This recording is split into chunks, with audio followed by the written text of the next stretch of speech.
ఏదున్నా లేకున్నా relationship continue అవుతుంది అంది. అంటే అర్థం ఏంట్రా? నీకు లవ్ కోమా ముదిరిపోయింది.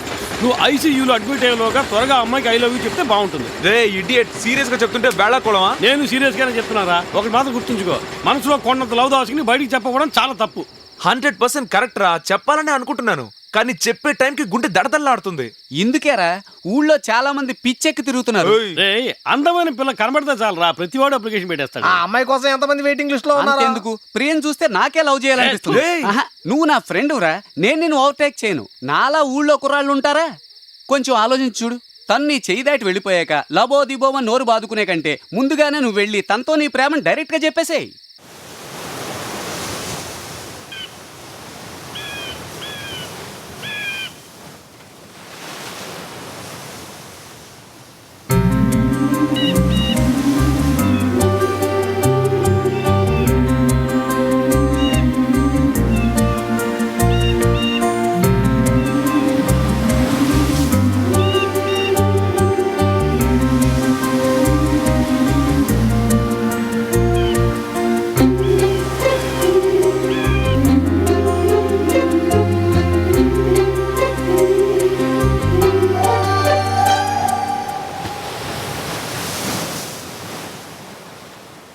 అమ్మయ్యా దేవుడా.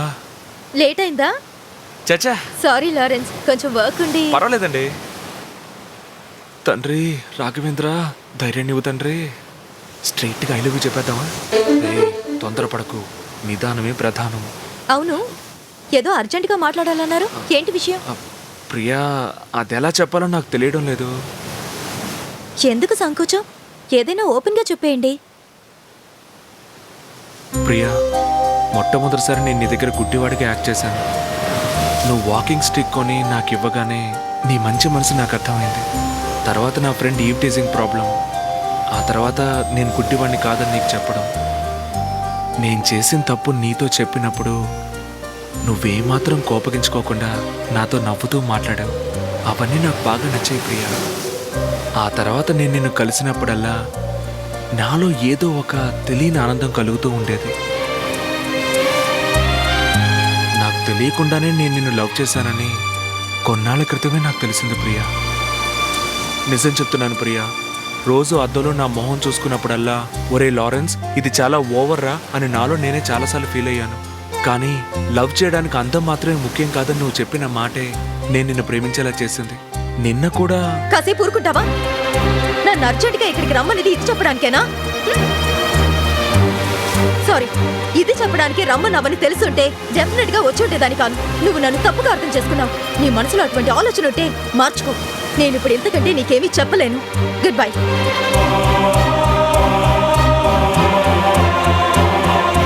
ప్రియా, ప్రియా, నువ్వు నాకు కావాలి ప్రియా. నువ్వు కాదంటే నేను చచ్చిపోతాను ప్రియా.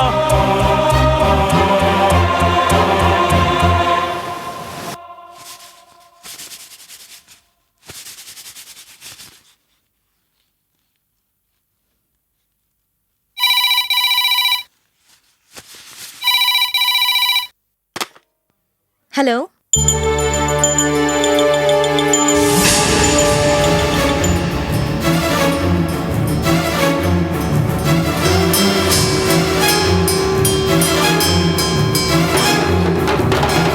అయ్యో హరి, ఎంత పని చేసావురా నాయనా, ఎంత ఘోరం చేసావురా.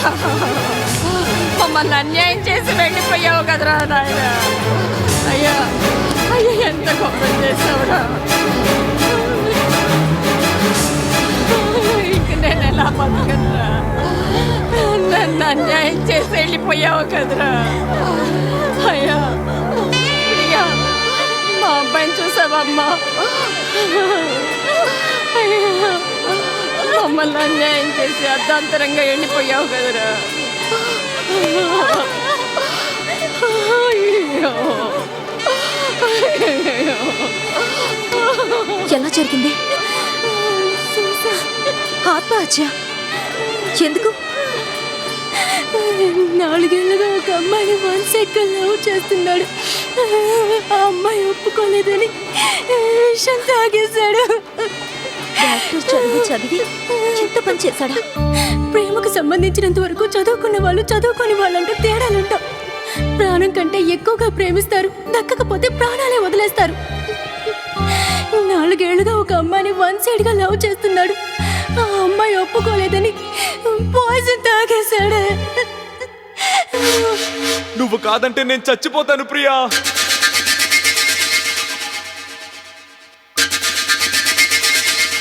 నువ్వు కాదంటే నేను చచ్చిపోతాను ప్రియా.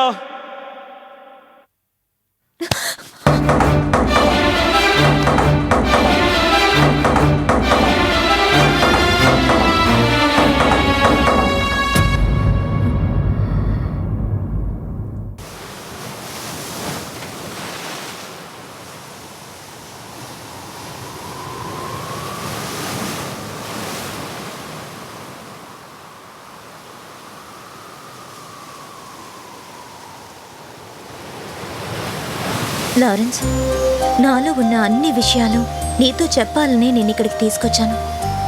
దానికంటే ముందు నువ్వు నాకు ప్రామిస్ చేయాలి.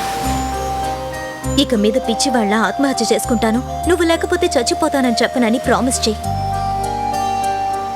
ఒట్టేసి చెప్తున్నాను ప్రియా, నువ్వు కాదంటే చచ్చిపోతాను.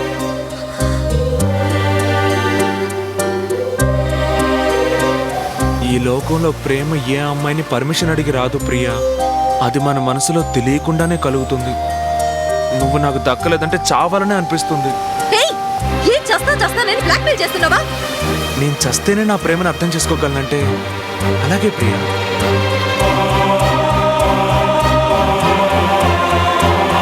Lawrence, 1 second Lawrence. నాకే తెలియకుండా నువ్వు నన్ను ఇన్నాళ్ళుగా లవ్ చేస్తున్నావు. నీలో ఉన్న వన్ సైడ్ లవ్ని నా దగ్గర ఓపెన్ చేసి చెప్పావు. నువ్వు నన్ను నిజంగానే ప్రేమిస్తున్నావు, అర్థం చేసుకోగలను. కానీ అంతకంటే ముందు నేను ఒక విషయాన్ని తెలుసుకోవచ్చా? నీ లక్ష్యం ఏంటి? లైఫ్లో నీ లక్ష్యం ఏంటని అడుగుతున్నాను. కొంతమంది డాక్టర్ అవ్వాలని అనుకుంటారు, కొంతమంది ఇంజనీర్ అవ్వాలనుకుంటారు, కొంతమంది డాన్స్, మ్యూజిక్ ఇలా కళారంగంలో గొప్పవాళ్ళు అవ్వాలనుకుంటారు. అంతెందుకు, కొంతమంది రిలయన్స్ అంబానీ అవ్వాలని కూడా కోరుకుంటారు. అలా జరగచ్చు, జరగకపోవచ్చు, కానీ ప్రతి మనిషి మనసులోనూ ఏదో ఒక లక్ష్యం ఖచ్చితంగా ఉంటుంది. అదే విధంగా నీకున్న జీవిత లక్ష్యం ఏంటి? ప్రియా, నువ్వు చాలా చెప్పావు. వీటిలో ఏమవ్వాలో నేను ఇంకా డిసైడ్ చేసుకోలేదు ప్రియా. డిసైడ్ చేసుకోలేదా? నీ లైఫ్లో నువ్వు ఏమవ్వాలనుకుంటున్నావో అదే ఇంతవరకు డిసైడ్ చేసుకోలేదు. అంతలో నీ లైఫ్ పార్ట్నర్ని ఎలా డిసైడ్ చేసుకోగలవు? ప్రియా, జోక్ చేయకు. 4 లక్షలు పెట్టి బిజినెస్ చేశాను, లాస్ వచ్చింది. నేనేం చేయను? లాస్ వచ్చిందా? అడుగుతున్నానని తప్పుగా అనుకోకు. చెత్త ఏరుకునేవాడు కూడా గోనె సంచి భుజాన వేసుకుని ఊళ్ళో ఉన్న చెత్త అంతా పోగు చేసి రోజుకి 100 రూపాయలు సంపాదిస్తున్నాడు. వాడు ఏ పెట్టుబడి పెట్టడం లేదే. కానీ మీ నాన్న నీకు 4 లక్షల రూపాయలు ఇచ్చి బిజినెస్ పెట్టించి బతకరా అంటే నీ ఎంటర్టైన్మెంట్ కి తగిన విధంగా బిజినెస్ చూస్ చేసుకుని నీ ఫ్రెండ్స్ ని తెచ్చుకుని తాగి తందనాలాడి ఇవాళ అది లాస్ అయిందంటూ చాలా ఈజీగా చెప్తున్నావే. ఆ డబ్బు సంపాదించడానికి మీ నాన్నగారు ఎంత కష్టపడి ఉంటారు. కానీ ఈ క్షణం వరకు నువ్వు నీ ఫ్యామిలీ కోసం ఏం చేశావు? నీ అమ్మగారికి ఒక జాకెట్ ముక్క, చెల్లెలకు ఒక స్టిక్కర్ బొట్టు, తమ్ముడికి ఒక పెన్ను. అడుగుతున్నానని తప్పుగా అనుకోకు. ఇలా మోడర్న్ గా హెయిర్ కట్ చేసుకుంటున్నావే, ఇంతవరకు నీకు నువ్వుగా ఒక 25 రూపాయలు ఖర్చు పెట్టావా? అవేం వద్దు, కానీ ఒక అమ్మాయి మాత్రం కావాలంటే నువ్వు ఒక సెల్ఫిష్ వేగా. ముందు నువ్వు జీవితంలో ఏమేం చేజార్చుకున్నావో ఆలోచించు. నీలో ఉన్న ఆత్మాభిమానం, నీలో ఉన్న ఆత్మ విశ్వాసం, ఈ సమాజం నీ మీద ఉంచుకున్న గౌరవం, మర్యాద, నీ తల్లిదండ్రులు నీ మీద పెంచుకున్న ప్రేమానురాగాలు అన్నిటినీ చేజార్చుకున్నావు. కానీ ఈరోజు ఎవరో ఏంటో తెలియకుండానే నువ్వుగానే లవ్ చేసేసి నువ్వు లేకపోతే నేను తట్టుకోలేనని చెప్తున్నావు. నువ్వు లారెన్స్ గానే పుట్టి లారెన్స్ గానే చావాలనుకుంటే అసలు ఎందుకు పుట్టాలి? నీ పేరుకు ముందు నీ ఇంటి పేరు ఇనిషియల్ గా ఉంటే మాత్రం చాలదు, ఓ హైలైట్ ఉండాలి. నీ గురించి ఊరు వాడా తెలియాల్సిన అవసరం లేదు. అట్లీస్ట్ నీ పక్క వీధిలో ఉంటున్న వాళ్ళకైనా నీ గురించి మంచివాడిగా తెలిసి ఉండాలి. నువ్వొక మూర్ఖుడువని నేను అంటలేదు లారెన్స్. దేవుడు ప్రతి మనిషికి ఏదో ఒక టాలెంట్ ఇస్తాడు, దాన్ని మనమే బయటికి తేవాలి. నీలో ఉన్న సామర్థ్యాన్ని ప్రపంచానికి చూపించు. ఆ తర్వాత అన్నీ నిన్ను వెతుక్కుంటూ వస్తాయి. ప్రియా, ఈ లోకంలో ఒక అమ్మాయిని లవ్ చేయడానికి కేవలం మగవాడని అర్హత ఒక్కటుంటే సరిపోతుంది అనుకున్నాను. కానీ ఆ మగవాడికి కూడా ఒక టాలెంట్ ఉండాలని నువ్వు చెప్పాక తెలుసుకున్నాను ప్రియా. ఇప్పుడు నేను జీరోనే ప్రియా, కానీ నేనున్నానని నువ్వు ఒక్క మాట అంటే ఈ లోకంలో నేను ఏదైనా సాధిస్తాను. నువ్వు ఎవరనేది ప్రూవ్ చేసుకో లారెన్స్. అప్పుడు నేనేంటి 1000 మంది ఆడవాళ్ళు నీ వెనకొస్తారు. ఆ 1000 మంది నాకొద్దు ప్రియా, నువ్వుంటానని ఒక్క మాట అను. నువ్వున్నావంటే నా జీవితం అంతా వెలిగి, నువ్వు లేకుంటే సర్వం చీకటే. నిజం చెప్తున్నాను ప్రియా, నువ్వు లేకుండా నేను ఉండలేను. నువ్వున్నావు అని ఒక్క మాట అంటే ఆ మాట నా జీవితాన్నే మార్చేస్తుంది.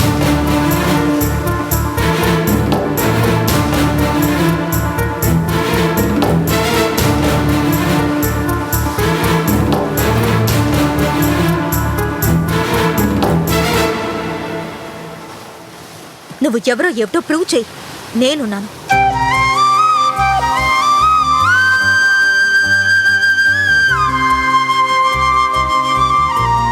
నా పుట్టినరోజు నాడు ఏదడిగిన ఇస్తారన్న నమ్మకంతో అడుగుతున్నాను.